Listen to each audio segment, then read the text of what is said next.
ನಮಸ್ಕಾರ ವೀಕ್ಷಕರೇ, ರಂಗಭೂಮಿ ನ್ಯೂಸ್ಗೆ ಸ್ವಾಗತ. ನಾನು ಋಷಿಕಾನ. ಕಲೆಯನ್ನೇ ಉಸಿರಾಗಿಸಿಕೊಂಡು ರಂಗಭೂಮಿಯನ್ನೇ ಬದುಕಾಗಿಸಿಕೊಂಡಿರುವ ಕೊಡ್ಲಿಗಿಯ ಹೆಮ್ಮೆಯ ಕಲಾವಿದೆ ವೈಟ್ ಸುಮಾ. ಕೇವಲ 15ನೇ ವರ್ಷಕ್ಕೆ ರಂಗಪ್ರವೇಶ ಮಾಡಿದ ಅವರು 15 ವರ್ಷಗಳಲ್ಲಿ 4,000ಕ್ಕೂ ಹೆಚ್ಚು ನಾಟಕಗಳಲ್ಲಿ ಅಭಿನಯಿಸಿದ್ದಾರೆ. ನಾಟಕದ ಜೊತೆಗೆ ಬಯಲಾಟದಲ್ಲೂ ಸಾವಿರಾರು ಪ್ರದರ್ಶನ ನೀಡಿ ಮಹಿಳಾ ಕಲಾವಿದೆಯಾಗಿ ವಿಶೇಷ ಸಾಧನೆ ಮಾಡಿದ್ದಾರೆ. ಅವರ ಕಲಾ ಪಯಣದ ವಿಶೇಷ ವರದಿ ಇಲ್ಲಿದೆ. ವಿಜಯನಗರ ಜಿಲ್ಲೆಯ ಕೊಡ್ಲಿಗಿಯ ವೈಟ್ ಸುಮಾ ಬದುಕೆ ಬಣ್ಣದ ರಂಗಭೂಮಿ.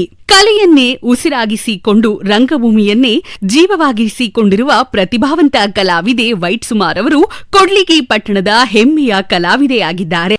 ನಾಟಕ ಹಾಗೂ ಬಯಲಾಟ ಎರಡೂ ಕ್ಷೇತ್ರಗಳಲ್ಲಿ ತಮ್ಮದೇ ಆದ ಛಾಪು ಮೂಡಿಸಿರುವ ಅವರು ಮಹಿಳಾ ಕಲಾವಿದೆಯಾಗಿ ವಿಶಿಷ್ಟ ಸಾಧನೆ ಮಾಡಿದ್ದಾರೆ. 15ನೇ ವಯಸ್ಸಿನಲ್ಲೇ ರಂಗ ಪ್ರವೇಶ. ಸ್ವ ಇಚ್ಛೆಯಿಂದಲೇ ಕೇವಲ 15ನೇ ವಯಸ್ಸಿನಲ್ಲಿ ರಂಗಭೂಮಿ ಪ್ರವೇಶಿಸಿದ್ದ ವೈಟ್ ಸುಮಾ ಹಗಲು ರಾತ್ರಿ ಎನ್ನದೇ ನಾಟಕದ ಪುಸ್ತಕಗಳನ್ನು ಓದಿ ನಿರಂತರ ಅಭ್ಯಾಸ ನಡೆಸಿದ್ರು. ಕಳೆದ 15 ವರ್ಷಗಳಲ್ಲಿ 4,000ಕ್ಕೂ ಹೆಚ್ಚು ನಾಟಕಗಳಲ್ಲಿ ಅಭಿನಯಿಸಿ ತಮ್ಮ ಅದ್ಭುತ ಪ್ರತಿಭೆಯಿಂದ ಪ್ರೇಕ್ಷಕರ ಮನ ಗೆದ್ದಿದ್ದಾರೆ.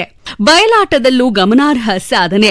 ನಂತರ ಬಯಲಾಟ ಕಲಿಯುತ್ತಾ ಆಸಕ್ತಿ ಬೆಳೆಸಿಕೊಂಡ ಸುಮಾ ಅವರು ಬಯಲಾಟ ಅಕಾಡೆಮಿ ಪ್ರಶಸ್ತಿ ಪುರಸ್ಕೃತ ಸಂಗೀತ ನಿರ್ದೇಶಕ ವೀರನ್ನಗೌಡ ಮುದುಟನೂರು ಅವರು ಬಳಿ ಶಿಷ್ಯೆಯಾಗಿ ತರಬೇತಿ ಪಡೆದರು. ಕಠಿಣ ಅಭ್ಯಾಸದ ಬಳಿಕ ಸಾವಿರಾರು ಬಯಲಾಟ ಪ್ರದರ್ಶನಗಳಲ್ಲಿ ಭಾಗವಹಿಸಿ ವೈಟ್ ಸುಮಾ ಎಂಬ ಹೆಸರನ್ನು ಕರ್ನಾಟಕದಾದ್ಯಂತ ಪರಿಚಯಿಸಿಕೊಂಡಿದ್ದಾರೆ.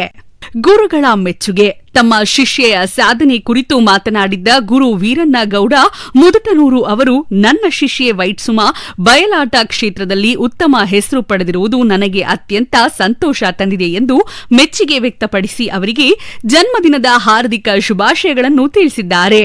ಸಂಘದಿಂದ ಶುಭಾಶಯ. ಈ ಸಂದರ್ಭದಲ್ಲಿ ಕರ್ನಾಟಕ ರಾಜ್ಯ ಬಯಲಾಟ ಕಲಾವಿದರ ಸಂಘದ ರಾಜ್ಯಾಧ್ಯಕ್ಷರಾದ ವಿಶ್ವನಾಥ ಸಾಹುಕಾರ್ರವರು ಕೂಡ ವೈಟ್ ಸುಮಾರವರಿಗೆ ಜನ್ಮದಿನದ ಶುಭಾಶಯಗಳನ್ನು ಕೋರಿದ್ದಾರೆ. ರಂಗಭೂಮಿ ಮತ್ತು ಬಯಲಾಟ ಎರಡೂ ಕ್ಷೇತ್ರಗಳಲ್ಲಿ ಸಾಧನೆ ಮಾಡಿರುವ ವೈಟ್ ಸುಮಾರವರ ಕಲಾ ಪಯಣ ಮುಂದಿನ ಪೀಳಿಗೆಯ ಕಲಾವಿದರಿಗೆ ಸ್ಫೂರ್ತಿಯಾಗಿದ್ದು, ಮಹಿಳೆಯರು ರಂಗಕಲೆಯಲ್ಲಿ ಹೊಸ ಎತ್ತರ ತಲುಪಬಹುದು ಎಂಬುದಕ್ಕೆ ಉತ್ತಮ ಉದಾಹರಣೆಯಾಗಿದ್ದಾರೆ.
ಇದಾಗಿತ್ತು ಈ ಕ್ಷಣದ ರಂಗಭೂಮಿ ನ್ಯೂಸ್.